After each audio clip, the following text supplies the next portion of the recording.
All right. Hey class, how's it going? Hope it's going well. So today I wanted to talk about a project that we've been doing, or I've been doing, pretty much every semester, teaching, and that would be the development of a logo. Right now, what do you guys know about logos?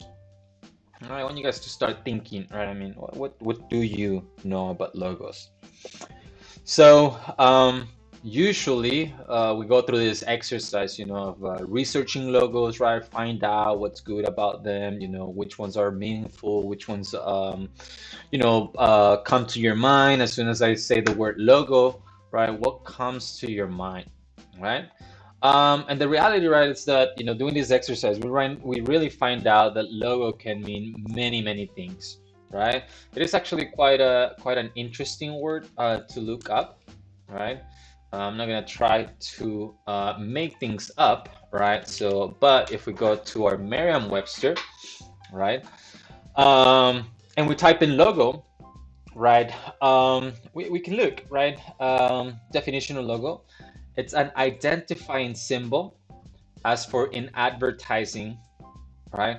Or an identifying statement, as in a motto, right?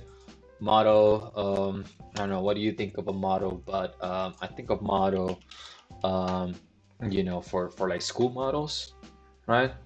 Um, so it's generally like a motivational kind of like say, right, a phrase. So it's interesting to see that a logo is both a graphical representation, but it also has to do with words and the meanings behind the words and ultimately what it communicates, right? Um, it's a computer language as well, right? Um, right, right. It's a modification of the Greek word, right? Logos, which perhaps you're familiar with the logos, ethos, and pathos, right? Logos, ethos, and pathos. Not getting too much into it right now. But if you're taking any philosophy, right? There's this trifecta, right, of the logos, ethos, and pathos, right? Logos being right here, logic, reason, and proof, right? Not really a philosopher myself, even though I kind of dwell into it, right? Or I don't mind. So I'm not gonna make stuff up, but perhaps you've heard about this, right? So ethos or the logos, right? Reality, logic, and proof. Reason. That's interesting, right? Logos. Perhaps the word logic comes from logos. I'm not sure if that might be it. Don't quote me on that, right? Logos, logic, and oh shoot, I can't read logos and something, right?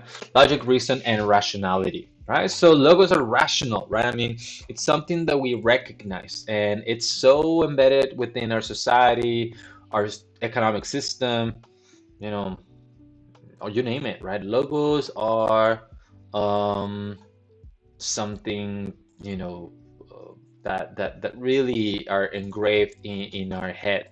And there's a reason for that. There's a reason why they do that, or they can have that impact on us, right? Perhaps, if again, right, we go and see what we get if we go, right? So usually this is the kind of research that I get when I, um, kind of assign this assignment, right? The Starbucks logo never fails to appear. I ask students give me examples of successful logos, the Apple logo, right?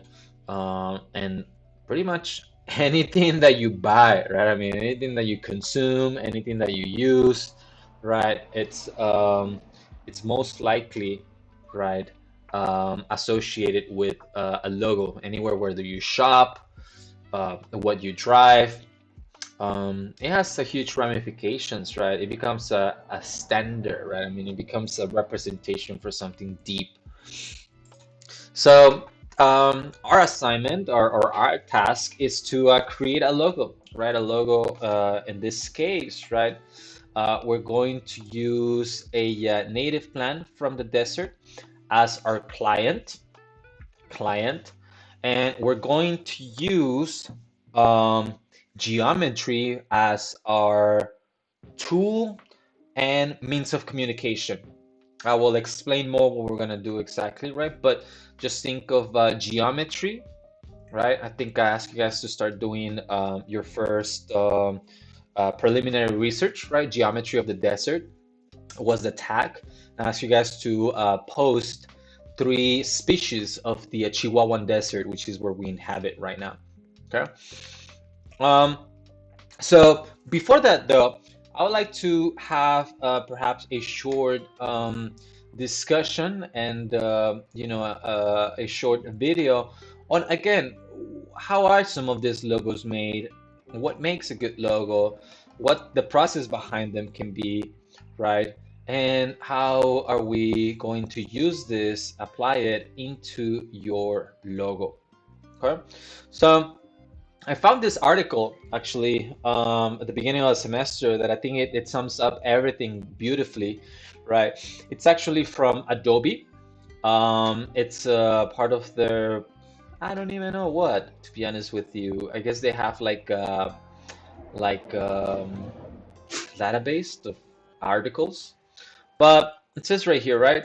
6 key considerations for making a great logo, right? And let's go through it real quick together. It's very short, it's very brief, right? So let's go through it together.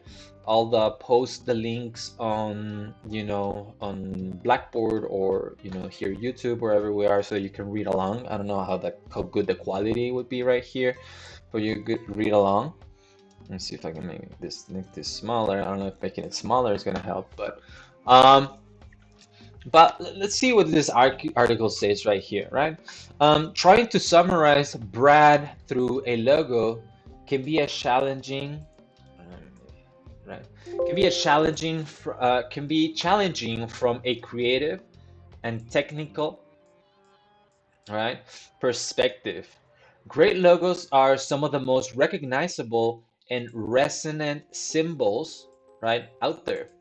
To give you a jump start toward creating a logo that fits, here are 6 key considerations for making a great logo. Okay. Let's go through this right here. So the first one evidently, right? Explore logos that work, right? The Nike swoosh, the Apple logo, and the Amazon smile are examples of great logos that we easily recognize. Keep in mind they all earned that status over many years. After countless marketing and ad campaigns, instead of trying to design the next iconic logo, focus on legibility at all sizes, which we're going to come back and talk about, usability, and evoking the feeling of the brand you are designing. And in this case, right, what is that brand? Well, you can think of it as that species that we're gonna actually design for, right? That we're going to draw for, right? That plant, if you will, right? Um, and of course, right? I mean, I think one of the first, you know, exercises that we should do is do some of that research, right? What are some of those logos that work? And again, it's really not, it's really not a surprise, right? I mean, again, just the moment that you type logo, the logos that we start getting, right? Um, but I would encourage you to start thinking maybe perhaps what are some other more, um, I don't know if obscure is the right word, right? But maybe some underrated logos, um, other than what we usually always see, right? I mean, always, what we always get, right? Um, football teams come into mind, or any sport team actually, whether that's basketball, baseball, soccer, right? All of them also have very yeah, meaningful or what's the word, I mean, they're easy to recognize, right? So that's why, and I'll share with you guys this here. I have this board. Again, it's something that I'm just really passionate about. I mean, I just find the design of logos quite fascinating, to be honest with you. It's such a simple, small task, but such a, I don't know, meaningful, fun. It's not architecture necessarily, but it incorporates a lot of the architectural process. And to me, they're just like fun little exercises. And I think a lot of us can relate to this, right? I think one of the first things that we usually do, and I talk a lot about this when I'm talking about this project, is perhaps that moment where, you were in class, right? Or you are in class. Um, and you're taking notes, right? Because you guys are all great students, take a lot of notes. And one of the first things that maybe you start doing, right, is that you start kind of maybe writing your name, right? I don't know. Anyone do that when you were growing up? Or yours or your significant other, right? That boy or that girl, right? That you like, right? All right. So something that I really remember, right, growing up, it's seeing my brother would develop this I don't know if acronym is the right word, but he would grab all of his initials and put them together and create what, I guess I would call, for lack of a better word, a logo. And from there, it always stuck with me, right? It's like, okay, so these are my initials, right? I mean, what can I do, right, to, to play with them, right? Maybe, I have this beautiful camera right here, right? It always starts, right? Okay. Alright, so I'm JJ, right? M, right? Okay, right? It always kind of like comes, right? Kind of like some sort of like expression with them, right? Playing with variation, right? See how things kind of move throughout the page, right? I'm just using a white sheet of paper right here, right? Usually, as we'll do with the exercise, a grid paper really works for this assignment, right? But, just kind of like playing with that. And again, not really, I don't know, trying to follow much right here. Um, but, just kind of like how to go about that. I don't know, there's so many possibilities, right? You can start kind of doing this right here. And I don't know, maybe some of us kind of like started doing kind of like that, right? What happens if we kind of like just fill this up right there, right? Kind of like there. So I don't know if that's an exercise that, or just something that people would do just to kind of like pass time, right? You start seeing, okay, so what happens if I grab that and kind of like flip this right here, right? So again, I have a J and a J. So what if this becomes a J? What if this becomes another J right here? Maybe start kind of like giving it some thickness right here, right? Start kind of like doing this right here. Maybe you already have your own brand, maybe you already have your own logo, right? And then kind of like start kind of like, filling this thing right here. And then the question is, right? I mean, so I have, right, 1, 2, 3, 4 letters, right? Do I use all four, right? Do I use just two, or do I use three, right? Um, and again, all of you guys will have kind of like your style, your intuition. Perhaps, I've done this, many times in a very rectilinear way. And then from there, what else can happen? I mean, I don't know, maybe does the M kind of gets projected kind of like out of here, or I'm sorry, the M, right? Maybe kind of like following something like that, right? Kind of like that. You start kind of like doing something like that, right? What was it? Something like this, right?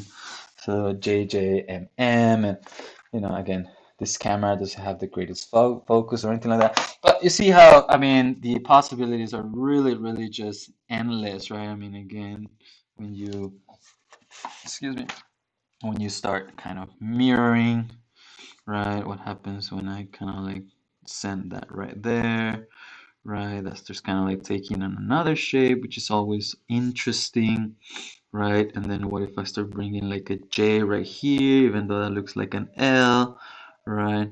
Start doing kind of like that right there. Of course, right? I mean, it's just all a process. So we're gonna do something similar, right? We're gonna do something along those lines. And again, let's see what else or those our article says right here, right? So number one, let's do some research, right? Let's research, and again, let's not just go for any research, right? I always like to push my students to look into the brands that that you either feel a little bit more identified with, or do a little bit of a broader research and look into innovative graphic design in logos, right? Such as these ones right here. Just because they're not um, a popular brand, or just because they're not a top, what is it, 500 Fortune company or whatever, right? Doesn't mean that um, the just because that logo is not part of that kind of company doesn't mean that the logo is not a great design. Because as you can see from the examples that we have right here, that is not the case. All right. So let's go back right here. All right. So do some research, and yes, definitely the McDonald's logo, woohoo, Nike, woohoo, Apple, woohoo. But I would challenge you to look into more um, innovative and perhaps unknown logos to share or to use as inspiration. Um, Get to know the brand, right? A great logo will reflect a company's identity, its core values and essence. Get to know your client and their brand early in the design process. And I'll share with you guys a little example that I have right here on my sketchbook, right, where I started doing that right here. Um, the first thing that I did is I researched the species, and I'm taking it as the species was the client. I'll come back to that and talk more about that. Number three, make it vector for scalability. Now, perhaps we don't know what a vector means yet, but this project actually helps us to introduce ourselves to Adobe Illustrator. So the way that we're going to work with this exercise is going to be um, through Rhino to do our geometry exploration, and then through Illustrator to do our what we call or what I like to call post-production, which is adding color and perhaps even seeing it as we see right now on the screen, applied into I don't know, we've done many things. I've seen students put them on shirts, on tote bags, coffee mugs, you know what I mean? Just as you would on a or any logo, right? But part of a successful logo is that or arguably speaking, is that it's made through a um vector lines, vector shapes. And that's what Illustrator is really, really, really good at.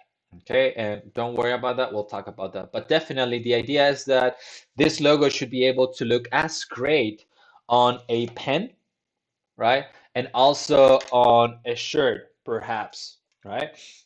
So the logo itself must be able to scale, right? Not only should be able to be scalable, but should be able to be scalable with quality. And again, vectors is what will allow us to do so. I think we're number four, right? Determine which type of logo fits your needs. There are many forms, sizes, and types of logos out there. Your logo can contain an icon and type, right? Which is this example right here. Or the example is the Adidas logo, right? So it has an icon and um, some sort of type or text, if you want to call it that way. This is more what we're going to do, right? We'll have our little icon for our plant, right? Our species, and we're going to have the name of the species be part of the identity branding, if you will, of the plant. but there's other ones, right?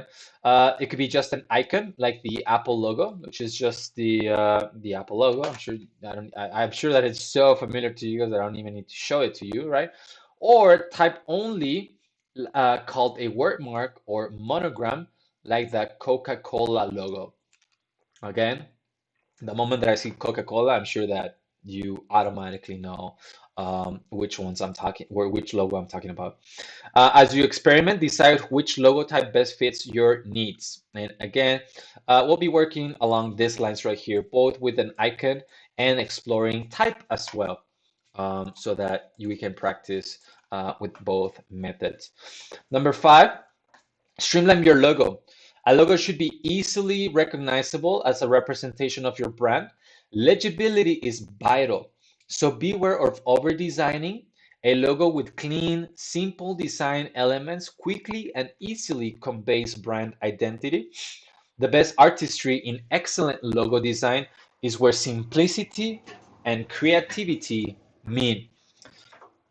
I think this is one of the items that I think it takes the most practice and the most experience, especially as we are learning the software.